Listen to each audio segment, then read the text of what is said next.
Sobrang sulit, hindi po talaga siya sayang kasi nagagamit po talaga siya everyday. Huwag mo lang siyang patulugin, as in gamitin niyo po talaga hayan, mga suki palanggahayan.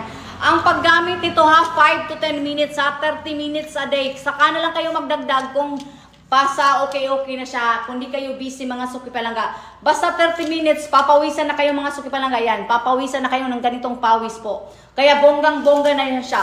Active na yung katawan mo dyan, whole day po yan. On the go ka na yan mga suki palangga. Kapag pawisan po, active po yung katawan natin yan. 100% po yan. Nababawasan po tayo, at least man lang sa pamamagitan ng Smart Hula Hoop po.